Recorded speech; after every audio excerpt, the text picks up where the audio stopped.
Bonjour à tous, bienvenue dans ce nouvel épisode de podcast créatif. Je pense que c'est le 10e épisode si je ne me trompe pas. Donc je me présente, Amélie.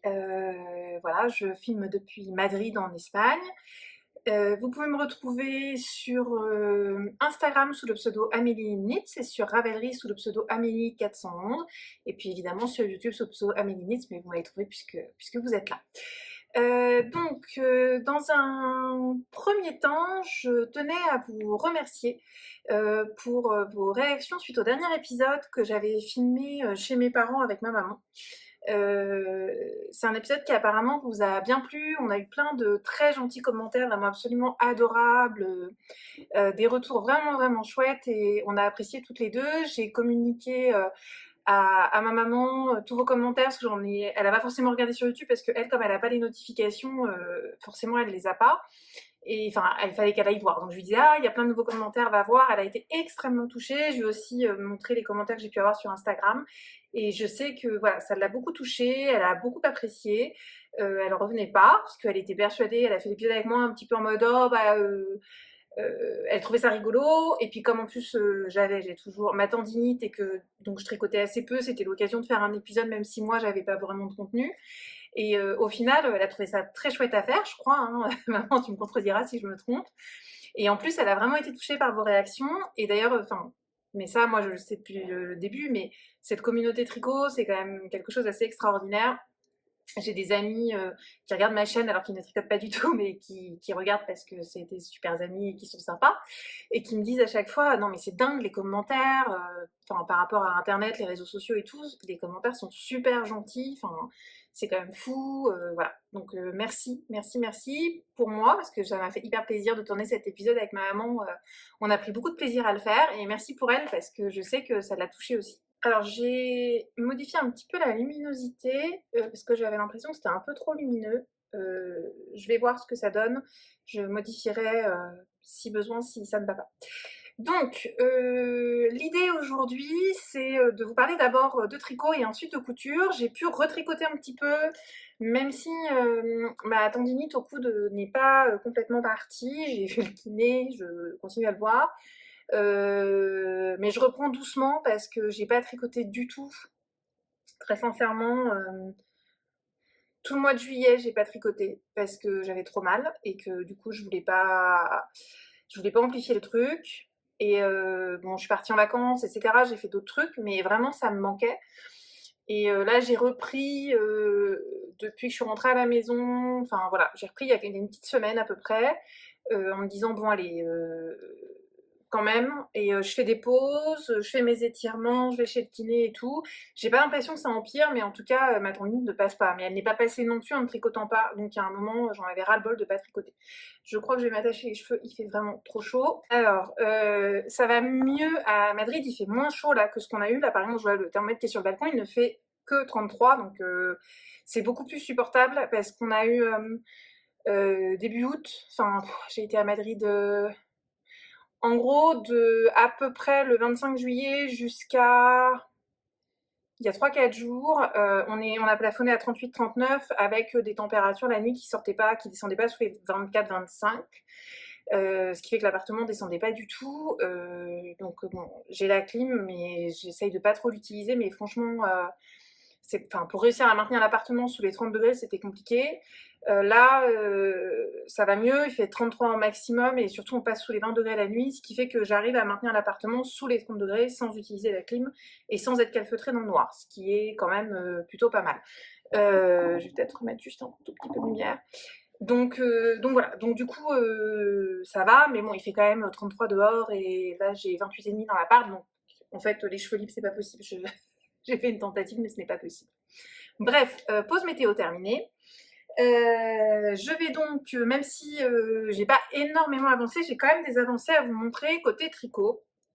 Donc, première chose dont je voulais vous parler, c'était les chaussettes que je tricote pour mon petit frère. Donc, je vous en avais parlé la dernière fois, je lui tricote, hop, le livre est juste là, des chaussettes qui viennent du livre Chaussettes Pop à tricoter ou Charming Socks, je crois, en anglais, de Charlotte Stone. Et c'est les premières du livre. Ce sont les chaussettes avec les chiens qui s'appellent La promenade du chien, je crois. Alors, attends, non, c'est pas les premières. Les premières, c'est des souris. C'est donc, pardon, je me dépêche. C'est Promenade du chien, effectivement. Et donc, ce sont ces chaussettes-là. Alors, donc, j'ai terminé la première. J'ai réussi à terminer la première, sachant que j'y suis allée vraiment doucement, parce que pour le coup, avec ma tendinite, tricoter sur des petits diamètres d'aiguilles, parce que moi je ne fais pas de magic loop, c'est vraiment ce qui est le pire. Donc c'est vraiment le moins que j'ai fait. Mais je pense que la dernière fois que je vous les avais montrés, j'étais genre avant le talon. Je me souviens plus exactement, mais je pense que j'étais avant le talon. Donc j'ai quand même réussi à faire le pied, le jacquard du bout et la pointe. Donc pour mémoire, ce sont des chaussettes qui se commencent au niveau de la tige, avec des côtes 3-1. Donc ces côtes 3-1 que moi j'ai faites en... Je vous parlerai après de la petite pochette dans laquelle je trimballe mes chaussettes. Hop là. Donc je les ai faites dans ce mini de Woolbags que j'avais eu dans un des clubs Harry Potter, le dernier club que j'ai acheté, pas le dernier qu'elle a fait, mais c'est le dernier que j'ai acheté, qui était le club Edwige. Voilà, donc j'ai pas de nom de couleur, hein, puisque c'était dans le club Edwige, mais il est très beau. Voilà. Hop. Ensuite, on fait le jacquard avec les têtes de chien. Donc là où j'ai pas terminé, c'est qu'il faut que je fasse les yeux en duplicate stitch. Pour faire ce jacquard, j'ai utilisé une petite pelote de Katia, qui est la United Socks, les petites pelotes de 25 grammes. Donc c'est de la laine à chaussettes 75-25, en coloris blanc, pour le fond. Et pour faire les têtes de chien, j'ai utilisé un autre mini de Woolbags, qui était là encore avec un club Harry Potter, je sais plus lequel c'était par contre. Faudrait que je regarde, bon bref. En tout cas, c'était aussi avec un des clubs Harry Potter. Voilà. Donc c'est un joli noir nuancé avec des touches de gris, etc. Je trouve que ça fait bien du coup pour les têtes de chien parce que ça fait vraiment le poil un peu nuancé. Donc je suis assez fière de mon jacquard, je trouve qu'il est joli. Donc je pense que vous remarquez, hein, en fait quand on tricote, alors moi je fais la deuxième taille pour Constant. Il a le pied assez fin et donc on doit faire des augmentations, on rajoute des mailles pour le jacquard. Du coup on voit là même sur Bloqueur que c'est un peu plus large au niveau du jacquard. Et on tricote dans des aiguilles plus grosses. C'est-à-dire que ça, j'ai tricoté en 2,25 et là, j'ai tricoté en 2,5. Quand j'étais chez mes parents, j'avais pas terminé. Je crois que j'en étais par là. Mais j'avais des Scooby-Doo et mon petit frère a pu essayer la chaussette et ça passe sur son pied. Donc, je suis super contente. Et en même temps, c'est pas non plus complètement lâche. Donc, voilà. Donc, le jacquard. Ensuite, on repart sur le pied. On repart en côte 3-1. Et donc là, j'ai tricoté avec de laine. Donc qui sont pour le coup des laines sans nylon. Donc ça, c'est de la laine. J'ai mon carnet normalement avec toutes les informations. Hop. Ça, c'est de la laine de Vera. C'est une laine irlandaise. Hop. Voilà. Vera Yarn Designs, Superwash Merino Yarn.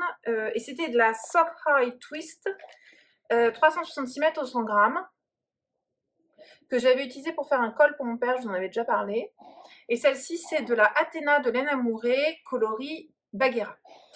Et donc, j'ai fait tout le pied en alternant les deux échos, parce qu'en fait, je n'avais pas assez de celle-ci pour faire les deux chaussettes. Et donc, j'ai alterné, et je trouve que, bah... Hop, je trouve que c'est pas mal. Enfin, moi, j'aime bien, en tout cas. En revanche, comme il n'y a pas de nylon dans ces deux fils, je me suis dit bon, pour la tige et le pied, surtout que ça ne va pas jusqu'au bout du pied, c'est pas trop grave, surtout qu'il y en a une des deux qui est high twist et qui est normalement la laine à chaussette de par son retors. Mais pour le talon, je me suis dit je vais utiliser quand même une laine avec du nylon, donc j'ai repris la laine Woolbags que j'avais utilisée pour faire les têtes de chien. Et je n'ai pas respecté le talon du bouquin parce que je crois, si je dis pas de bêtises, que normalement c'est un talon renforcé à gousset. Et j'avais la flemme. Ouais, c'est ça. J'avais pas envie. J'avais envie de... À ce moment-là, je sais plus ce que je faisais, mais en gros, j'avais envie de faire un talon que je sais faire par cœur. Donc j'ai fait un talon à rang raccourci, parce que j'ai déjà fait des chaussettes à Constant avec un talon en rang raccourci et elles lui vont. Donc je sais que son coup de pied passe, etc. Donc je lui ai fait un talon en rang raccourci dans cette laine de Woolbags avec du nylon. Donc la base de Woolbags dans les clubs Harry Potter, c'était de la 85-15. 85% mérino superwash et 15% nylon. Et c'est une laine qui est vraiment très douce. C'est vrai que par rapport, là il y a de la Katia, bon bah on sent la différence avec la Katia qui est beaucoup moins douce. Même là la laine super high twist mélangée à la Athéna de laine amourée, c'est moins doux que ça.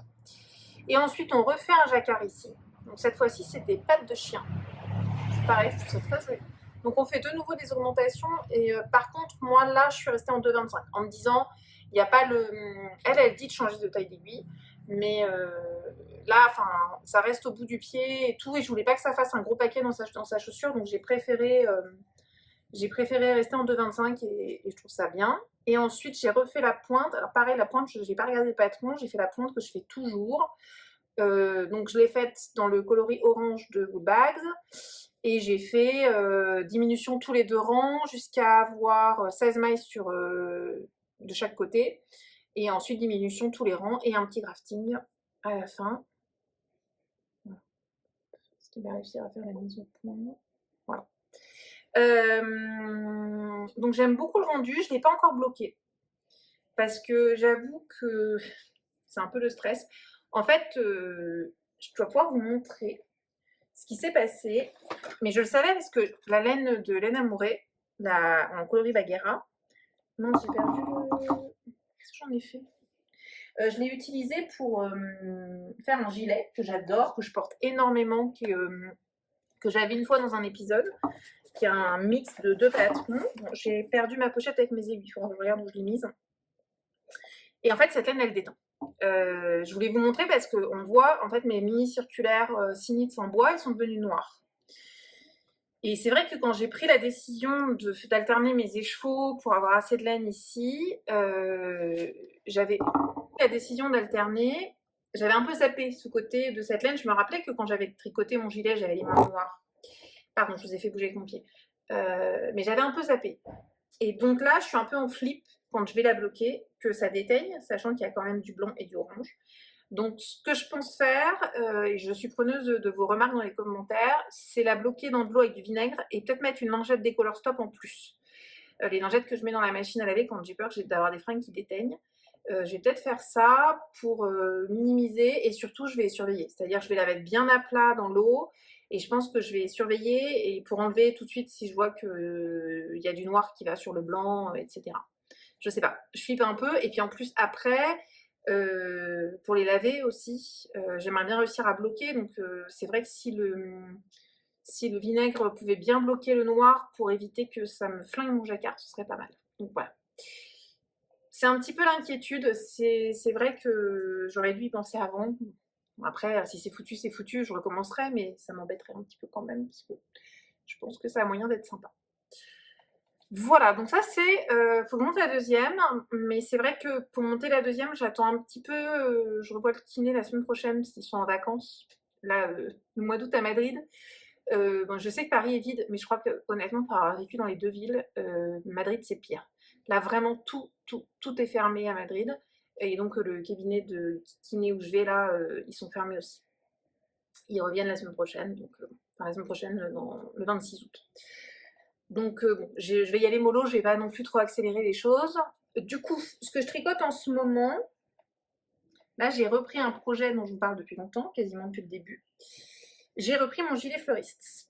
Alors, sur ce gilet, en fait, ce que j'avais mis en pause, même bon, le fait d'avoir ma tendinite, ça n'a pas arrangé, mais même avant la tendinite, j'avais un peu mis en pause parce que j'étais contrariée.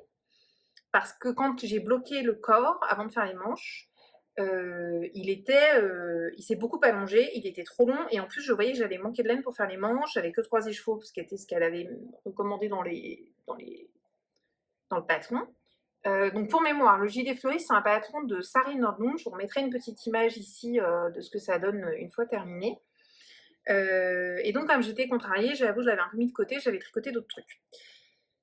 Et là, je me suis dit, bon, allez, ça va un peu mieux, puisque tu peux faire, qui fera pas mal au coude, c'est justement de prendre la décision de couper ton tricot. Donc j'ai fait ça avant-hier. J'ai réussi à couper mon gilet. Alors, comment vous dire que ça a été un peu le stress et que ça n'a pas été simple. Oh là là, les couleurs, ça va pas du tout. Attendez. Bon, j'ai un tout petit peu changé l'orientation de la caméra. J'espère que du coup la luminosité sera mieux, mais c'est vrai que je trouve que la couleur ressort un peu plus fluo que ce qu'elle est en réalité. Donc pour mémoire, ce gilet dont je vais vous reparler un tout petit peu en détail, je ne vais pas tout vous redire parce que j'en ai déjà beaucoup parlé.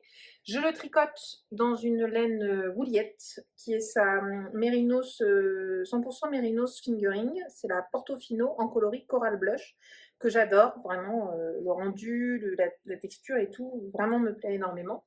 C'est du Mérinos Superwash, ce qui explique aussi qu'il se soit détendu, d'autant plus que je tricote en 3,5. Et en fait, c'est un tricot qui est pas lâche, mais pas non plus méga dense, donc c'est sûr que bon, ça détend un petit peu plus au poids du tricot. Donc, c'est un gilet, d'où mon problème, qui se tricote normalement du bas vers le haut, et on commençait par des côtes, ensuite on tricotait en jersey, ensuite donc tout ça en aller-retour, hein, puisque c'est un gilet, en faisant les côtes en même temps, ce qui a son importance. On commence le panneau de dentelle, donc vous voyez que voilà, ça fait en échelle, c'est-à-dire que le panneau de dentelle est de plus en plus large au fur et à mesure. On sépare les dos, les devants, qu'on tricote séparément. Le dos, il n'y a pas du tout de dentelle. Alors, l'effet rayure là que vous avez, qu'on vous montre comme ça, est beaucoup moins fort en réalité. Franchement, oui, on voit qu'il y a des variations de couleurs, mais ça ne fait pas au même point qu'à la caméra qui accentue vraiment ça. Et ensuite, on rejoint au niveau des épaules. Attendez, je me débrouille. Hop, par un rabat à 3 aiguilles de chaque côté. Alors, il y a un shaping, enfin, une mise en forme, hein, avec des diminutions, etc., de l'encolure quand on arrive en haut. Et ensuite, on relève des mailles et on fait l'encolure. Donc, à ce stade-là, Sari Nordlund, la designeuse, dit de bloquer son tricot. Enfin, elle ne le dit pas là, mais en fait, en gros, ce qui se passe, c'est que comme on tricote du bas vers le haut, on va faire les manches du bas vers le haut séparément. Et avant de coudre, puisqu'on devra coudre les manches à ce niveau-là, il faut avoir bloqué. Donc moi, j'ai bloqué à ce moment-là pour me rendre compte un peu de ce que ça donnait. Et c'est là que je me suis aperçue que mon gilet avait pris 10 cm en longueur. Donc, je vous le passe maintenant que je l'ai coupé. Hop. Donc là, il va falloir que je refasse les côtes. Et vous voyez que je vais refaire à peu près 3 ou 4 cm de côte. Donc il va m'arriver là. Ce qui est moi la longueur que j'aime bien. Sauf que, en fait, je m'étais entraînée pour couper.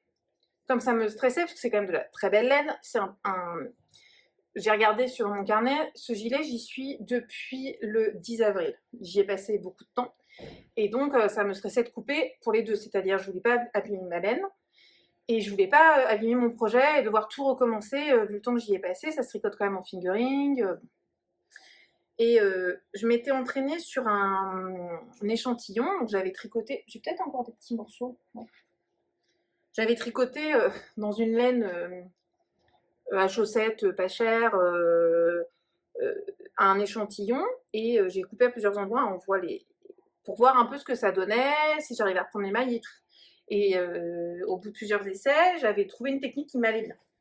Sauf que ce que j'avais zappé quand j'ai fait mes essais, c'est que mon gilet, comme il est tricoté en laine teinte à la main, j'ai alterné mes écheveaux sur le corps. Et du coup, quand j'ai repris, en fait, quand j'ai voulu couper et tout, et que j'ai repris mes mailles, j'ai galéré parce que j'étais emmêlée entre les deux écheveaux, que quand je les faisais, enfin bon, bref. Ça a été un petit peu compliqué. Ça a été compliqué pour réussir à m'en sortir des deux côtés pour couper. D'ailleurs, là, vous voyez, mon fil est un peu court, il va falloir que je vois quand je reprends mes côtes. Voilà. Mais j'ai réussi. Le plus compliqué, ça a été de reprendre les côtes. D'ailleurs, voilà, mes mailles ne sont pas très belles, mais je pense que ça devrait aller. J'ai quand même réussi à refabriquer. C'était les mailles en verre qui ont été dures à récupérer, mais j'ai réussi à comprendre. Mais ça a demandé quand même un effort. Comme je les vois là, ça, c'est des embouts que j'ai achetés sur le site Perle à croquer. Voilà. Et donc, bon, j'ai réussi. là, c'est en attente. Donc j'ai coupé 12 cm, mais il faut que je refasse 3 cm et demi de côte. Donc l'idée, ce sera que j'ai raccourci mon gilet de presque 9 cm. Voilà. Donc je suis très contente, il va avoir la longueur que je veux, etc. Et du coup, j'ai repris la manche que j'avais commencé. Alors j'ai avancé quand même par rapport à ce que je vous avais montré la dernière fois. Hop. Voilà. Alors la manche, pareil, donc elle se commence par les côtes. Donc j'ai refait des côtes semi-torse, 3 cm et demi de côte. Ensuite, on commence tout de suite la dentelle qui sera sur le dessus du bras. Donc je ne peux pas aller jusqu'en haut parce que ça y est, c'est un peu... Je tricote sur des mini circulaires de 30 cm. Voilà. Donc ça donne ça. Bon, moi je trouve ça sublime. Donc c'est une très belle dentelle, je vous en avais déjà parlé. Donc pour celles qui débarquent, quand même, il faut parler un petit peu de cette dentelle qui est la même que sur le corps du gilet. Alors j'essaye que ce soit pas trop surexposé. Quand je suis là, c'est mieux, j'ai l'impression. Donc cette dentelle. Désolée, je réfléchissais, je ferme la fenêtre, je ferme pas la fenêtre. Cette dentelle, elle est composée de plein de techniques. Il y a des torsades, il y a des naupes. Hop. Là, voilà. Il y a des petits naupes, il y a des torsades.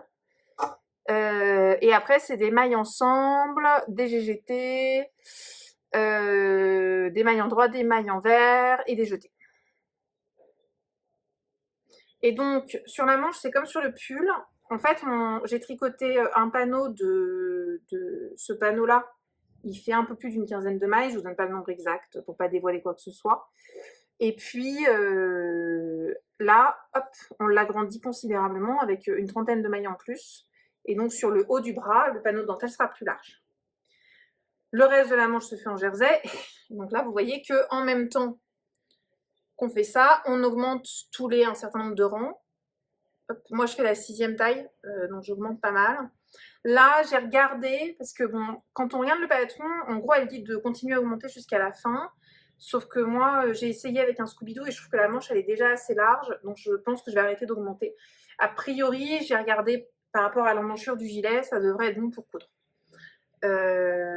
Donc là, ce qui se passe, parce que je rappelle qu'un des problèmes que j'avais aussi avec ce gilet, je me recule, c'est que j'étais un peu juste en laine.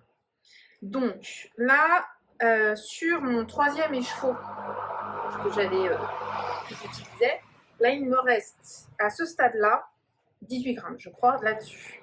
Sachant que là, j'ai regardé, donc Sari, elle dit normalement de faire 47 cm de manche. Je ne vais pas me faire avoir sur la manche comme je me suis fait avoir sur le corps. Donc, comme je sais qu'elle va s'allonger, que j'ai regardé un petit peu par rapport à... J'ai enfilé le gilet, j'ai regardé par rapport à où l'emmanchure tombait, etc. Je vais encore tricoter là 4 cm et je vais la bloquer. Et je vais regarder ce que ça donne. Parce que, en fait, comme j'ai détricoté, j'ai récupéré tout ça de laine.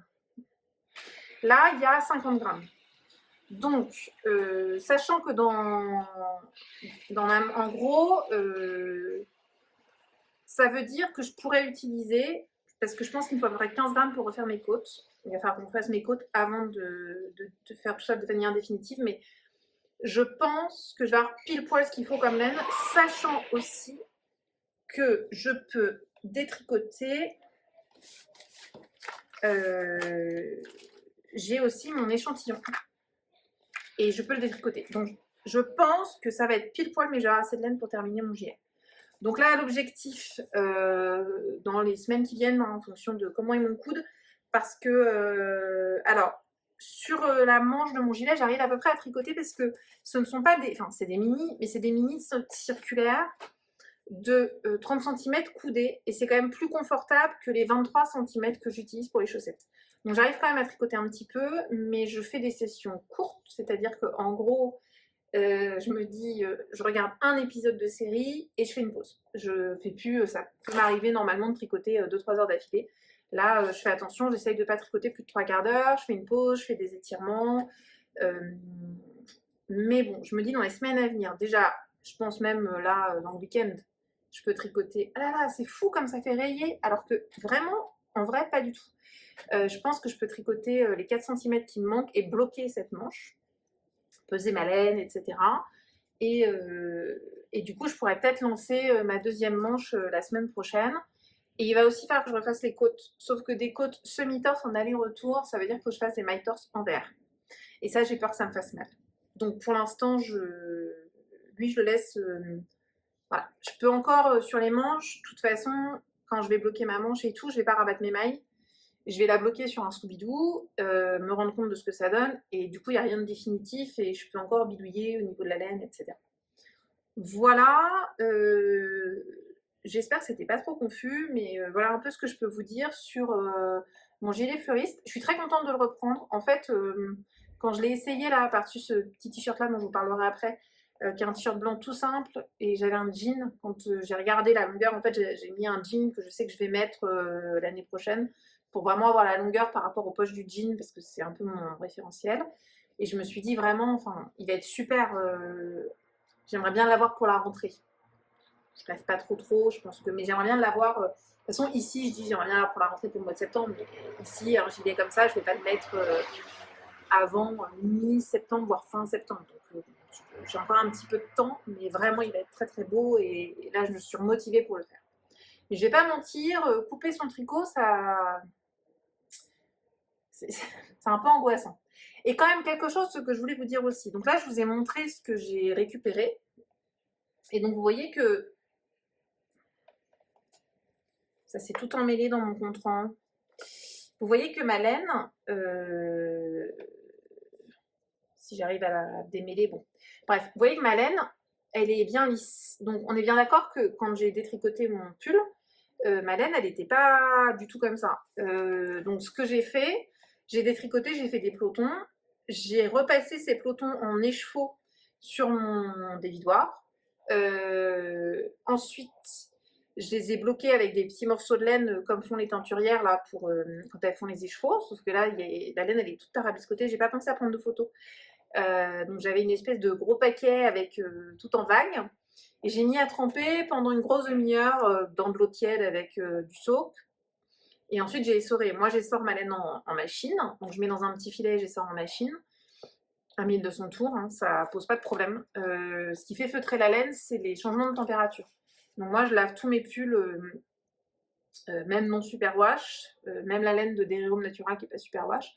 Je lave tout en machine. Par contre, je lave au programme laine à 20 degrés et je mets toujours l'essorage à au moins 1000 tours. Tout est dans des. Je les lave dans des pochons, j'avais acheté des filets.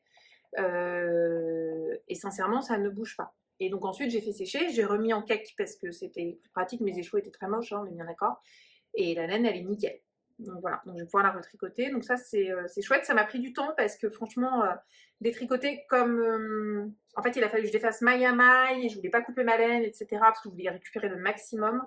Je pense que rien que pour défaire le rang sur lequel je remettais mon aiguille, ça m'a pris, je pense, bien 2 heures. Voilà. Donc bon. Mais bon, c'est fait. Donc puis après, de remettre de bobiner la laine, de défaire, de machin, etc. En tout, je pense que c'est un truc qui m'a pris entre 3 et 4 heures. Mais bon, au moins, c'est fait. Je suis vraiment contente. Et c'est un projet que je vais pouvoir finaliser. Donc ça, c'est chouette. Ensuite, le dernier tricot sur lequel j'ai un petit peu d'avancée, c'est mon châle Powder and Dust de Vera Malinaki. Donc pareil, je vous en ai déjà parlé, mais lui j'ai quand même un peu avancé. Donc ce châle, c'est un châle en fingering qui se tricote avec 3 écheveaux et le principe de ce châle c'est que c'est un dégradé. Sérieusement, je suis sûre. Voilà, je vous montre. Donc j'ai un panier là où je mets mes tricots à côté de moi. Regardez. Voilà. Ça va? Voilà. Donc bon là ça va, il n'y a pas de. Il n'y a pas de tricot pour que tu me tires des mailles, parce que la dernière fois qu'il a fait ça, voilà, il y avait mon gilet fleuriste dans mon panier et il m'a tiré une maille. Non, fais pas les griffes, s'il te plaît. Bon, bref, c'était la minute animale. Hein. Vous avez le droit au chien de mes parents la dernière fois, et là vous avez le droit à mon chat. Et maintenant, vous n'êtes plus droit. Bien, en fait, après avoir filmé pendant 10 minutes, je me suis aperçue que quand j'avais redressé ma caméra suite à l'intrusion de mon chat, j'avais éteint la caméra, et que donc j'ai filmé dans le vide pendant 10 minutes. Bon, c'est pas grave parce qu'en re-regardant où j'en étais quand j'ai arrêté de filmer pour pas vous répéter la même chose, je me suis aperçue qu'il y avait du bruit parasite. Je m'étais pas aperçue que dans la rue il y avait beaucoup de bruit. Et donc j'ai fermé la fenêtre, comme ça vous aurez moins de bruit parasite. Donc je reparle de ce châle. Donc je crois, de ce que j'ai revu, que je vous avais précisé que c'était le Powder Under the Vera Mickey. Et j'étais en train de vous donner les laines avec quoi je le tricotais. Donc, les laines avec lesquelles je le tricote, ce sont donc, mince, évidemment du coup j'en ai perdu une, pardon. Hop, voilà. Donc 3 écheveaux qui viennent des clubs Harry Potter de Woodbat, le Poudlard Express, le chemin de traverse et Edwige. Et donc ce que je vous expliquais, c'est que je trouve que ça fait, même si c'est pas un vrai dégradé, moi je trouve que ça va bien ensemble parce que dans cet écheveau-là, il y a des couleurs qu'on retrouve dans celui-ci, et dans celui-ci, il y a des couleurs qu'on retrouve dans celui-là. Et je trouve que ça fait un joli dégradé, que l'on voit hop, ici dans le châle, puisque j'ai perdu mon aiguille. Oh, mon aiguille s'est décrochée, j'ai plein de mailles. Ah, panique. Bon, j'ai réussi à remettre mon aiguille, j'ai récupéré tant bien que mal, il y a des jetés qui n'ont pas été récupérés comme il fallait, mais je ferai ça tranquillement après. Donc j'allais vous montrer à quoi ressemble ce châle. Je vais y arriver, hein, c'est un peu... Voilà, donc c'est un châle qui se commence ici. Au début on a très peu de mailles, et en fait on augmente le long de part et d'autre d'une arête centrale, et ensuite on augmente aussi à chaque fois sur les côtés, donc on construit un châle triangulaire. Voilà.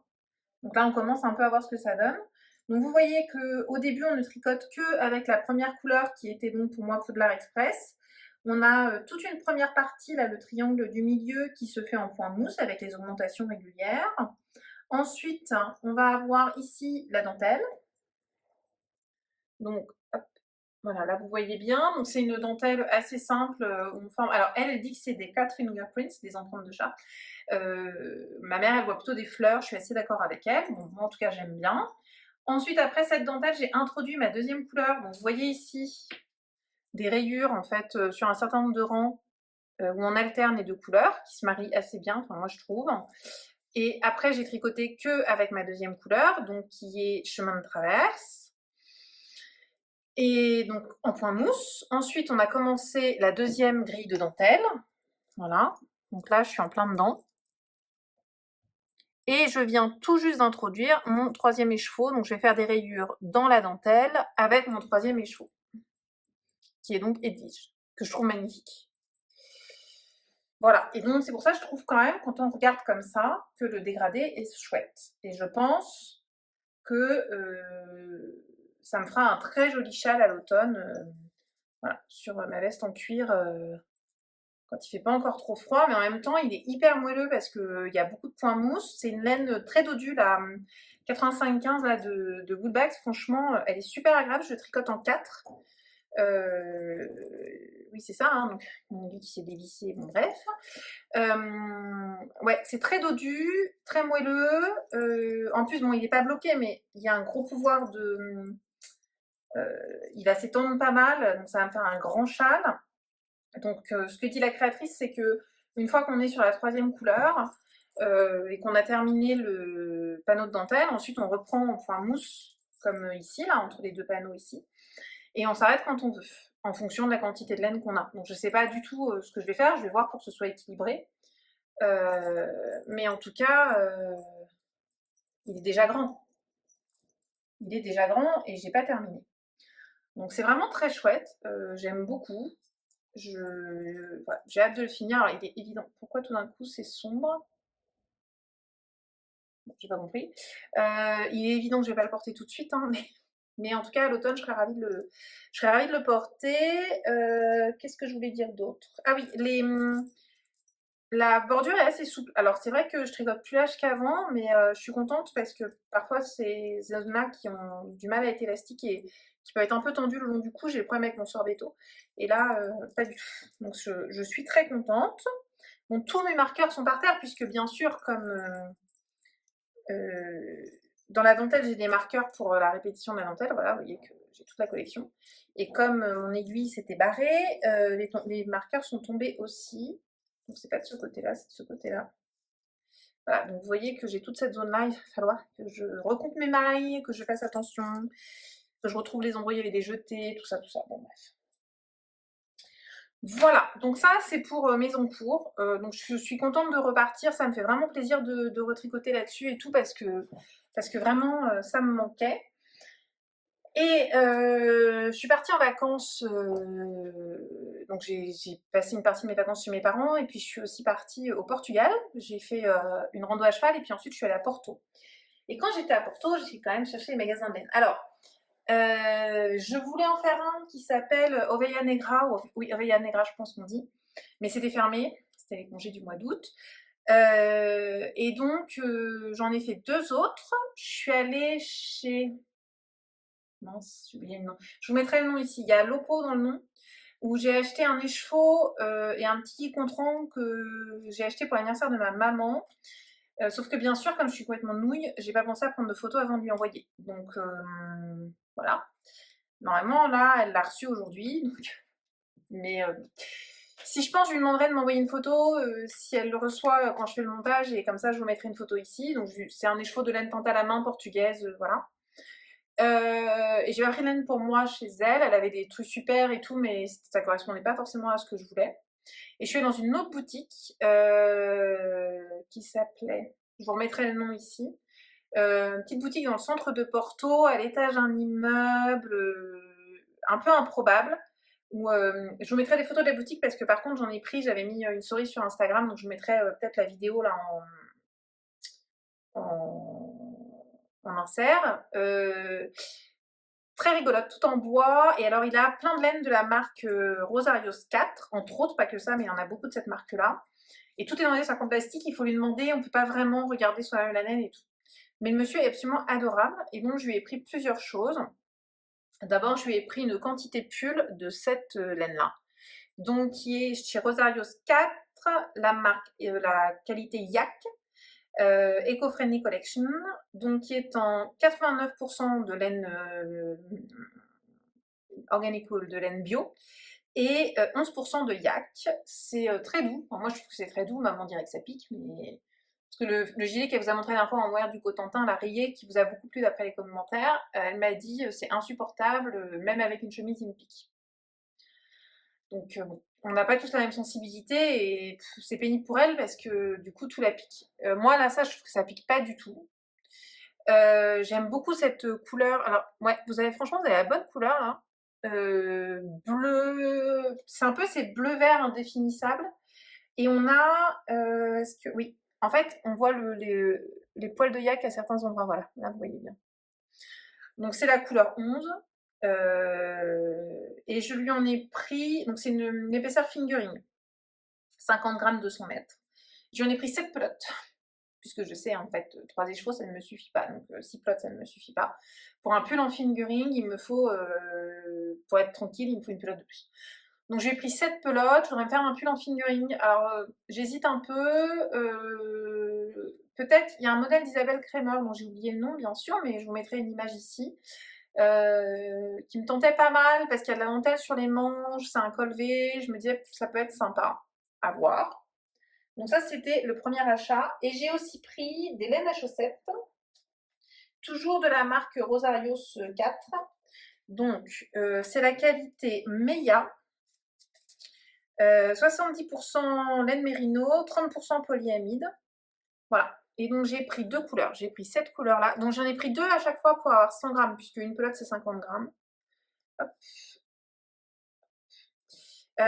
Donc, celle-ci, là où il y a du orange, du bleu, du gris foncé ou du noir, c'est le coloris 107 Meia Print. Et celle-ci, Meia Print aussi, c'est le coloris 101. Donc là, on est sur des couleurs plus douces, hein. Il y a un peu de rose, ouais, vous voyez la bonne couleur là. Bleu, etc. Je la trouve un peu comme la Wood Bags. Je trouve qu'elle est assez dodue. Elle est, pourtant, il y a quand même 30% de nylon, mais je la trouve vraiment douce. Donc je sais pas, hein, je vais faire des chaussettes avec, c'est sûr. Pour vous donner une idée, j'ai payé J'ai payé 75 € en tout, avec les 4 pelotes de laine à chaussettes et les 7 pelotes de laine yak. Je crois qu'en gros, j'en ai pour 15 € de laine à chaussettes. Ouais, c'est ça. J'en ai pour 15 € les 4 pelotes de laine à chaussettes, donc ça fait ça faisait moins de 4 € la pelote. Et j'en avais pour 60 € à peu près de ma quantité pull. Donc je trouvais que c'était très raisonnable pour des laines quand même qualitatives. On n'est pas sur du teint à la main du tout, mais je trouve quand même que voilà, on est sur quelque chose d'assez chouette. Donc ça, c'est mes achats au Portugal. Donc là, mon panier stock est bien plein. J'ai plein de choses, donc c'est chouette. Ça, je ne tricote pas beaucoup en ce moment. Voilà, donc ça, pour la partie tricot, j'ai terminé.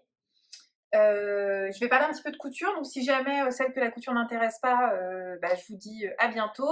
J'espère pouvoir voilà, reprendre mon rythme de tricot normal et qu'on se retrouve dans quelques semaines et que j'aurai des projets terminés à vous montrer. Ça me ferait plaisir, pour moi aussi. Et donc côté couture, je vais commencer par un projet couture qui fait un peu le lien avec le tricot, puisque c'est mon petit sac à projet là que j'utilise pour... attendez, il y a une boîte avec des marqueurs qui fait du bruit. Hop, que j'utilise pour les chaussettes chiens, les chaussettes promenade du chien, c'est ce petit sac là. Donc je vous en avais parlé je crois quand j'étais en train de le coudre. C'est la trousse Patty de Jolie Lab qui est en téléchargement gratuit sur leur site. Quand vous vous abonnez à la newsletter, vous avez un code. Donc c'est une petite trousse en patchwork que moi j'ai faite avec des chutes de tissu. Donc ça vient, c'est du lin qui vient d'une robe Belden de Direndo que j'ai cousu il y a 3 ans je crois. Ouais. Non, plus que ça. Non, si ça doit faire ça, ça doit faire 3 ans. Ensuite, ça c'est une chute de viscose Mondial Tissu d'un projet échec de l'année dernière. Donc j'ai décousu le projet puis je récupère les morceaux de tissu pour faire voilà, un ensemble de choses. Et ça c'est pareil, c'est un coton sergé qui vient aussi d'un échec de couture. Hein. Voilà, on en a des échecs, donc voilà, j'avais des chutes de tissu, donc je les utilise. Alors, et puis la fermeture éclair, c'est une fermeture éclair Listelor que j'avais acheté sur Choose. Il y avait une vente privée, donc elles étaient moins chères. Et surtout, j'avais les frais de port offerts. Donc cette petite trousse, j'ai trouvé très sympa à faire. D'ailleurs, j'en fais une deuxième là pour l'anniversaire d'une amie. On a toutes les petites pièces là de tissu pour découper nos différents morceaux. Elles sont numérotées. Ensuite, c'est très bien expliqué dans les explications comment assembler. D'abord, on assemble les morceaux par deux, là, pour les grands morceaux, vous voyez, où il y a des duos. Hop, et ensuite, on va coudre ensemble, en fait, à partir du bas. Non, je ne dis pas il me semble, ouais, à partir du bas. Et on va, tac, tac, tac, tac, tac, les recoudre les uns aux autres. Ça va nous faire 4 panneaux comme ça. On va coudre ces 2 panneaux ensemble, ces 2 panneaux ensemble. Et ensuite, on les met sur le molleton, puisqu'elle est doublée en molleton, elle est un petit peu épaisse. On coupe nos pièces à la bonne taille, parce qu'en fait, le fait d'avoir cousu sur le molleton, molletonné, donc en fait, on surpique dans le molleton, vous voyez là, tout là, c'est surpiqué, pour bien fixer dans le molleton. Et ensuite, on va recouper aux bonnes dimensions, et c'est là qu'on va assembler la trousse. Donc c'est un assemblage classique de trousse. On assemble à la fermeture éclair, on assemble la doublure, on fait les coins. Et puis la fermeture éclair, ce qui est sympa, c'est qu'elle a une petite bande de propreté. Alors voilà, vous voyez que moi, comme d'habitude, à chaque fois que je couds des trousses, j'arrive jamais à avoir des coins complètement nickel. Donc c'est pas parfait, mais bon, ça fait le taf. Moi, je la trouve vraiment mignonne. La doublure, c'est dans le sergé bleu marine que j'ai utilisé ici. Et donc là, j'ai la laine que j'utilise pour les chaussettes de mon petit frère. Voilà. Je trouve qu'elle a des dimensions sympas. En tout cas, pour un projet chaussettes ou un projet châle à un écheveau, ce genre de truc, c'est largement suffisant. Ou pour faire une petite trousse du quotidien pour autre chose, hein. C'est pas forcément pour du tricot, mais moi, j'utilise pour le tricot. Voilà. Donc ça, c'est la première chose dont je voulais vous parler. Ensuite, en couture, le deuxième projet dont je voulais vous parler, c'est j'ai cousu, peut-être déjà vous parler de ce que je porte, je n'ai pas pensé. Donc, ce que je porte un t-shirt que je n'ai pas cousu, mais qui est quand même cousu main, C'est ma maman qui l'a cousu, mais il était trop grand pour elle et donc elle me l'a donné. Donc c'est un patron qu'elle a acheté sur le site des tissus et mœurs, qui s'appelle le t-shirt Kim, qui vaut 4 euros et quelques, j'ai regardé tout à l'heure. Donc il y a un t-shirt, hop, assez simple, avec devant dos, il n'y a pas de... les manches sont la même, on n'a pas de manches à part, et il y a une bande de propreté ici, une bande de propreté ici. Et c'est un ourlet qu'elle a dû faire, et ben elle a fait un point droit tout simple. Voilà, donc moi je l'aime beaucoup, je trouve qu'il va très bien avec mon short dont je vais vous parler juste après. J'aime beaucoup l'encolure un peu dégagée, les petits mancherons comme ça, je trouve ça sympa. Voilà, on a le chat qui revient. Juste si moi je me le refais, parce que du coup maman m'a donné les pièces de patron qu'elle avait découpées pour elle, parce qu'elle ne réutilisera pas ces pièces-là, elle s'était réimprimée de 2 tailles en dessous, hein, pour dire à quel point il était trop grand. Moi je le ferais peut-être, vous voyez, là il est pile à la ceinture de mon short qui est un short taille haute, mon nombril est là. Donc si je le recoupe pour moi, je rallongerai je pense de au moins 2-3 cm pour que voilà, il tombe un tout petit peu plus bas. Mais sinon j'aime beaucoup le rendu. Maman l'a fait dans un, je pense que c'est un jersey de coton avec 5% d'élastane, qui est très confortable, très agréable à porter. Donc voilà. Et le bas, c'est moi qui l'ai cousu cette fois-ci. Donc mon bas, c'est le patron. Ah bah attendez, je vais chercher. Donc, Grand Choc, c'est un patron de Atelier Scamit, pour changer, qui est le patron Légende. C'est un patron qu'elle a sorti cette année, enfin cet été, il me semble. Donc, moi, j'avais vu à la base sur Instagram en pantalon. D'ailleurs, je vais faire le pantalon, je vous en parlerai après. Mais que j'ai d'abord testé en short. Donc, la particularité de ce patron, c'est que il n'y a pas de couture côté. C'est-à-dire que la jambe est en un seul morceau. Donc, vous voyez que là, ça, c'est la poche plaquée, je vais vous en parler, mais là, j'ai pas de couture. Et donc pas de couture côté, ceinture élastiquée et poche plaquée. Et puis, c'est des jambes larges. Alors, ce que je vais faire, c'est que je vais me reculer. Voilà. Je suis toujours un peu coincée. Voilà. Pour vous montrer. Hop. Donc, vous voyez que c'est des jambes un petit peu larges. La ceinture est élastiquée. Le patron, elle propose une option pour que ce soit bien lisse devant. Mais je trouve que même en faisant ça, alors bien sûr, hein, c'est élastiqué, donc on a quand même un petit peu les fronces de l'élastique, mais hop. Ce que j'aime bien, c'est que je trouve qu'il n'y a pas énormément de surplus de matière au niveau des fesses, qui moi est quelque chose qui me dérange un peu avec les patrons élastiqués. Donc là, on a à la fois le confort du fait que ce soit élastiqué, et en même temps, pas trop de surplus de matière. Il y a des poches plaquées sur les fesses, et il y a des poches plaquées devant. Et vraiment, je le trouve très chouette, assez élégant. Donc je l'ai cousu dans un tissu dont je suis incapable de vous donner la provenance parce que c'est un coupon que j'avais acheté chez Emmaüs l'année dernière. J'avais payé 3 € le coupon de 1,80 m par 1,50 m. Alors, en termes de composition, je pense qu'il y a du polyester, mais il y a aussi une matière naturelle à l'intérieur, peut-être du coton, je sais pas, parce qu'il prend bien le pli au fer. Donc ça peut pas être que du polyester. Je pense que c'est un tissu d'ameublement à la base. Donc tissu avec un... En fait, c'est un tissé assez grossier. Il s'effilochait beaucoup. Il fait que je surjette assez rapidement mes pièces parce que sinon il s'effilochait beaucoup. Mais par contre, j'aime beaucoup le rendu en pièces portées en bas. Il me piquait un peu au début, puis là maintenant je le supporte bien. Donc ça me fait un short assez chouette, un petit peu habillé, ça reste un short, mais quand même un petit peu habillé avec une paire de sandalettes et tout pour l'été. Ici, c'est quand même une pièce qui est très très agréable à porter, donc j'en suis vraiment contente. Au niveau des modifications éventuelles, j'ai simplement rallongé, donc il y a une ligne hein, pour le short dans le patron, c'est des jambes toutes droites, donc c'est assez facile à couper, à rallonger, etc.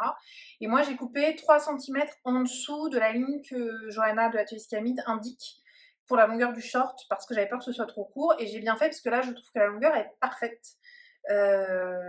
Bon, après, moi je suis 1m74, elle taille pour la stature chez Atelier Scamid, c'est cool parce que c'est 1m70, donc bon. Mais bon, moi je voulais pas un short trop court, donc là je trouve que c'est parfait. Donc c'est un patron que je vais réutiliser. J'ai un coupon de lin que je vais vous montrer. Donc je suis allée chez Ribes y Casal, qui est un magasin de tissus assez emblématique à Madrid, très grand. Et je voulais acheter un lin pour refaire ce short en pantalon. Donc j'ai trouvé ce lin, bah, c'est un peu... Je pense qu'on peut dire que je suis un peu monomaniaque de la couleur. Donc c'est une espèce de bleu vert gris indéfinissable. C'est du 100% lin, et il était normalement à 15 € et quelques du mètre, et il y avait 10%. C'était encore un peu les soldes. Donc je l'ai payé 14 et quelques du mètre. Je vais pas trop le dépier parce que je l'ai repassé, même si c'est du lin et qu'on a l'impression que je l'ai pas repassé. Il est assez... voilà, si je vous le montre en épaisseur simple, il a de la tenue, mais il a aussi un peu de fluidité. Donc comme c'est un pantalon large, parce que là, voilà, il est en short, mais il est tout droit jusqu'en bas. Donc il va quand même être large en bas. Et je pense que ça va être assez joli. Voilà. Donc il faut que je m'y mette. En fait, comme je vous ai dit, comme les jambes sont d'un seul tenon, ça fait une pièce de patron qui est extrêmement large. Donc c'est un peu galère à couper. Ça veut dire aussi, je pense, qu'il va falloir que je coupe au ciseau. Parce que ma planche de... J'ai une planche auto-cicatrisante et un cutter, mais j'ai qu'une planche et du coup elle est trop petite. Alors quand c'est un peu trop petit, je me débrouille, j'arrive, je fais glisser mon truc. Mais là, ça va vraiment être trop petit. J'ai peur de faire des bêtises si je... Voilà. Je pense qu'il faut que j'épingle mon patron là sur mon tissu et que je coupe au ciseau. Je serai plus précise pour le coup. Donc voilà. Donc, et puis surtout, j'ai pas le fil de la bonne couleur et j'achète mon fil chez le monsieur où j'ai acheté ma machine à coudre. Ils vendent des fils de très belle qualité, des bobines de 1000 mètres qui coûtent 3 €. Donc autant vous dire que par rapport à du Gutermann, c'est imbattable. Et je couds tous mes vêtements avec ce fil-là depuis des années, j'ai pas de problème. Donc je préfère acheter chez lui. Et j'ai pas de fil de la bonne couleur. Donc il faut que j'aille chez lui là, avec un petit tube de tissu. J'espère qu'il sera ouvert la semaine prochaine. Voilà, donc ça c'est pour le patron Légende de Atelier Scamit, qui est vraiment un super patron, je vous recommande. Ah oui, ce que j'ai oublié de dire, je le vois normalement, vous voyez que là il y a un petit volant au-dessus de l'élastique. Moi j'aime pas ces trucs là, je trouve que rajouter du volume sur mon ventre c'est pas l'idée du siècle. Et donc elle donne les instructions dans le patron pour... Voilà, on voit bien là, moi j'ai pas de volant. En fait, elle explique dans le patron comment faire pour retirer ça. Donc, je trouve ça super, enfin vraiment à chaque fois... Et comme d'habitude avec Atelier Scamit, il y a une vidéo de montage. Alors je ne l'ai pas utilisée sauf, je crois que j'ai regardé une étape, mais je me rappelle plus ce que c'est. Ah oui, c'était pour les jambes, mais c'est moi qui avais fait n'importe quoi et quand j'ai vu la vidéo, j'ai compris où était mon erreur. Voilà. Ensuite, j'ai cousu un autre short puisque c'est un peu la tenue de l'été ici. J'ai réutilisé, j'avais cousu le pantalon California il y a 1 an et demi, que j'ai beaucoup porté. Là, il commence un peu à... Je l'ai tellement porté que... Il fait un peu la tête, il faudra peut-être que j'en recouse un. Mais là, j'ai cousu le short. Donc, le pantalon californien, on l'a pas mal vu. Donc, bien entendu, encore Atelier Scamit pour changer. Le short, je l'ai moins vu passer dans les podcasts. Mais voilà. Donc, c'est un pantalon, pareil, très large. En fait, les jambes sont complètement droites. Avec tous les codes du jean. Donc, on a les poches arrondies, la petite poche tiquée, poche plaquée, l'arrêt hausse, etc. Et on peut faire la version short. Donc, ce que j'ai fait, donc voilà ma version. Alors, normalement, c'est un ourlet en bas. Moi, pour l'instant, c'est un revers que j'ai pas fixé parce qu'il faut que je prenne ma décision, que je mesure, etc. Mais pour l'instant, je le porte avec un revers et c'est ce que j'aime. Donc voilà, donc je l'ai cousu dans un jean que je vous avais montré, qui est un jean que j'ai acheté sur le site Tissu et Mœurs, en même temps que les viscoses où j'ai fait des robes, là, que je vous avais montré la dernière fois. À la base, je voulais me coudre un pantalon attitude, sauf que je me suis acheté, quand j'étais en Normandie la dernière fois, à Cherbourg, je me suis acheté 2 jeans Levi's. J'ai craqué, ça faisait des années que j'avais pas acheté de prêt-à-porter. Mais là, vraiment, le plaisir d'acheter un jean tout fait, mais hyper bien coupé et tout, pas de regret. Je me suis dit, bon, je viens de me racheter 2 jeans, je vais pas recoudre encore un jean. Donc j'ai utilisé mon coupon pour coudre un short. Il me reste 1 mètre, je ferai sûrement une jupe. Donc, comme je vous le disais, on a tous les codes du jean. La poche ici arrondie avec les surpiqûres. Alors, moi, j'ai pas de fil cordonnet, donc je fais mes surpiqûres dans le même, dans mon fil bleu marine là que j'ai utilisé pour coudre.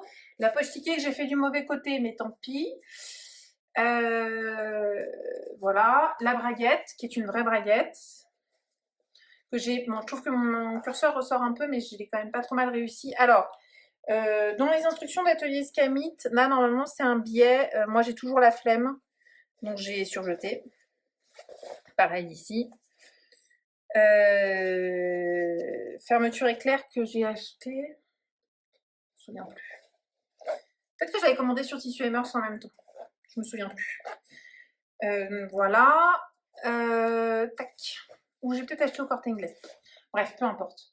La ceinture avec des passants. Alors, ce que je trouve super, que ce soit sur celui-là ou sur le Attitude, en fait, les passants sont pris en bas dans la couture. C'est pas des passants qu'on vient remettre complètement après coup.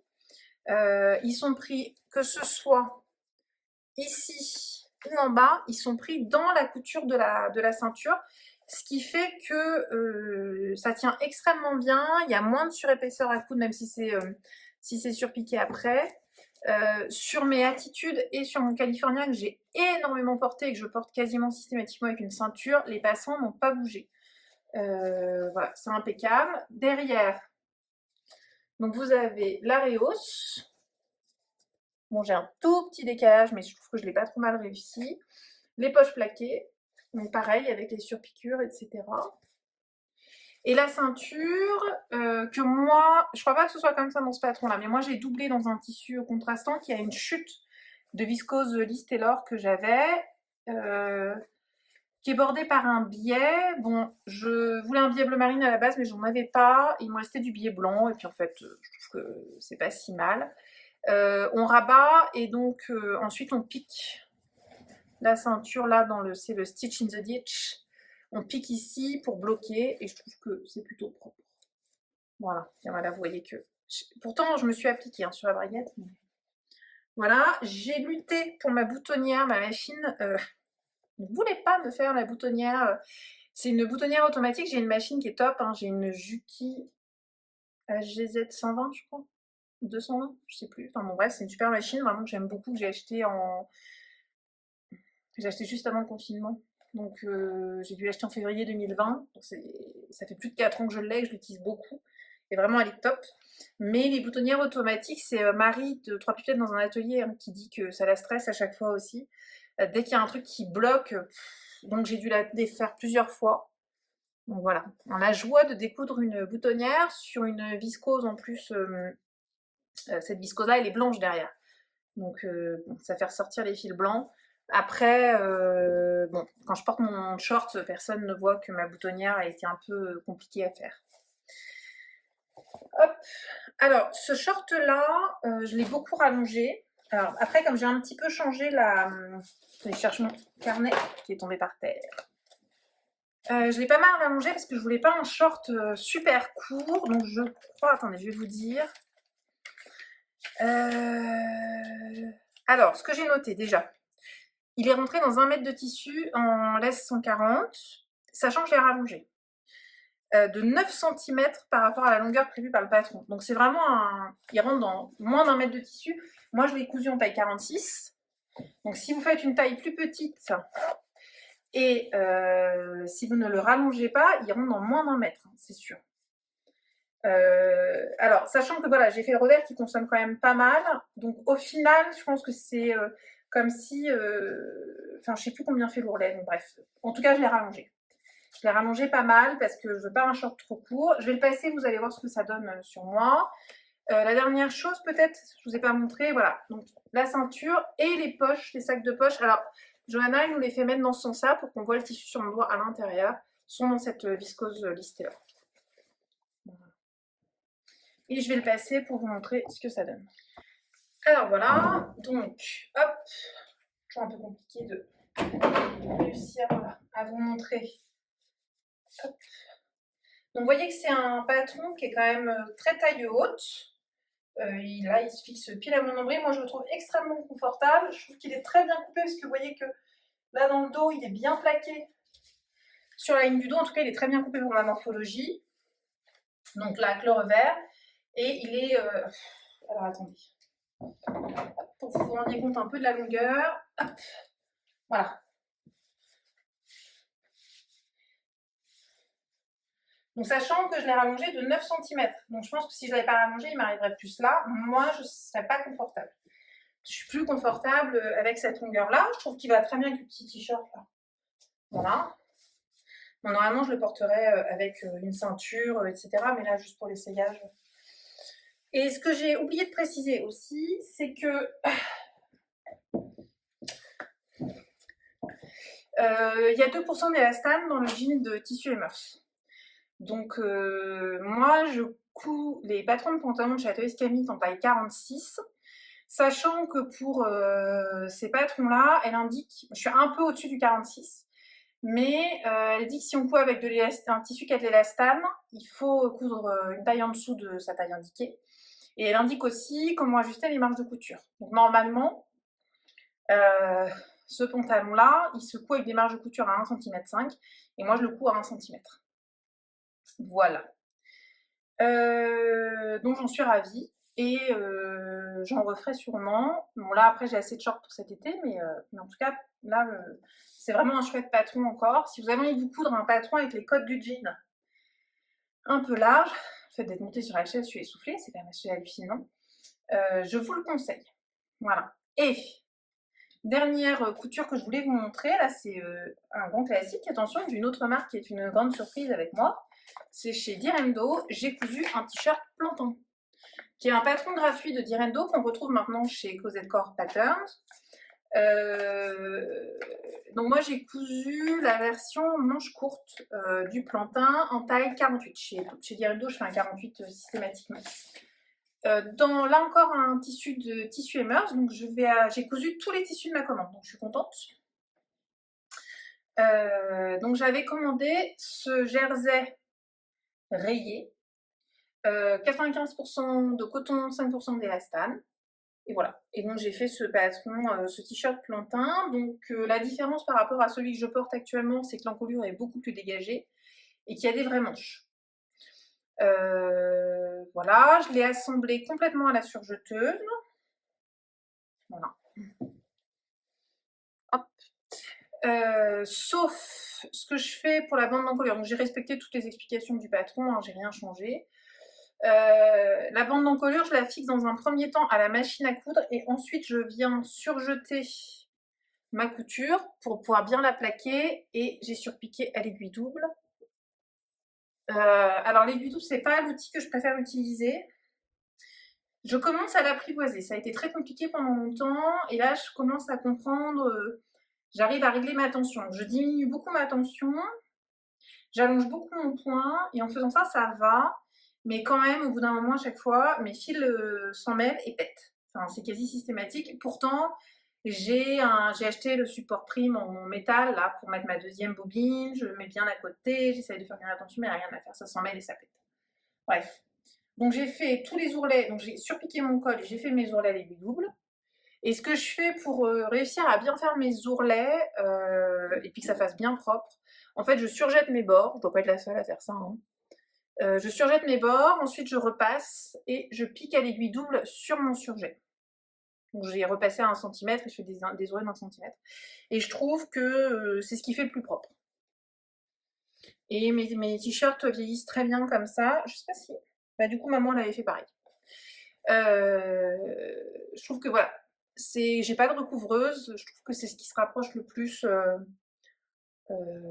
pour la définition propre, même si là, vous voyez, par exemple, là, quand j'ai surjeté, c'est pas nickel, hein, parce qu'il y avait des épaisseurs, parce que je pense que je règle pas ma surjeteuse au mieux. Je bidouille encore un petit peu, même si ça fait 3 ans que je l'ai, mais bon, c'est pas trop mal. Donc pareil, je vais passer pour vous montrer ce que ça donne. Et voilà. Donc le t-shirt plantain, bon, qui est très connu, hein, avec cette encolure très caractéristique. Donc vous voyez que par rapport à celui que j'avais précédemment, c'est une encolure qui est beaucoup plus dégagée. Que moi j'aime bien, hein, je trouve ça assez joli. Je suis assez contente de ma bande d'encolure parce que le hasard a fait que j'ai coupé de telle manière que quand j'ai plié, ça me fait une bande d'encolure quasiment toute bleue. Je trouve ça assez joli. Voilà. Donc il est un peu évasé là, mais bon, pas non plus. Il est beaucoup plus long que l'autre. Là, pour le coup, vous voyez, lui, je le trouverais presque trop long. Parce que l'autre, donc, il arrivait à la ceinture de mon short, il arrivait là. Et celui-ci, alors, voilà, je pourrais presque le couper comme ça pour qu'il arrive juste sous la ceinture de mon short. À la limite, ce qui serait plus joli. Les manches, voilà, courtes.